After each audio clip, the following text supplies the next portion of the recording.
Hello বন্ধুরা, আমি এখন দাঁড়িয়ে আছি নিউ টাউন ইকো পার্ক 4 নম্বর গেটের সামনে। নিউ টাউনগামী যে সমস্ত বাসগুলো হলদিরামের দিক থেকে আসছে, সেই বাসে এসে 4 নম্বর ইকো পার্ক গেটে নেমে সাবওয়ে দিয়ে ক্রস করে পাশে আসতে হবে। আর বিশ্ববাংলার দিক থেকে এলে পরে এদিকেই তোমরা নামবে, তারপরে পেয়ে যাবে অটো বা টোটো, 10 টাকা করে ভাড়া নেয়, চলে আসতে হবে এখানে। হ্যাঁ বন্ধুরা, কলকাতার বুকে একমাত্র খাটু শ্যামজির মন্দির।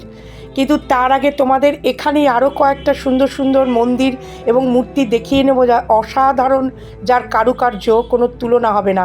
এটা সূর্যদেবের মন্দির, 7টা ঘোড়া রথে টানা সূর্যদেব, যার আলোয় আলোকিত সমস্ত জীবজগৎ, সেই সূর্যদেবের মন্দির।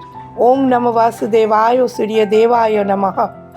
কি সুন্দর দেখো বন্ধুরা, এটা শিব ঠাকুরের মন্দির। অগ্রে শিব বন্দনা না করে, গণেশ বন্দনা না করে কোনো পুজো হয় না।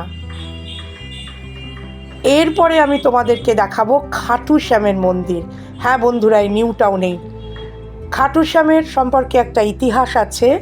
মহাভারতের যুগে সেই তার সূচনা হয়েছিল। ভীমের পুত্র ঘটোৎকচ এবং নাগকোনা মৌরবীর পুত্র ছিলেন বার্বারিক। তিনি ছিলেন অসাধারণ যোদ্ধা এবং ভক্ত। শিব ঠাকুরের আশীর্বাদে তিনি বাণ পেয়েছিলেন। সেই বাণে তিনি একাই সমগ্র যুদ্ধ জয় করতেন। একবার শ্রীকৃষ্ণ তার ভক্তি পরীক্ষা করার জন্য বলেছিলেন নিজ হাতে নিজের মুণ্ডচ্ছেদ করতে হবে। তিনি সেটাই করে দেখিয়েছিলেন।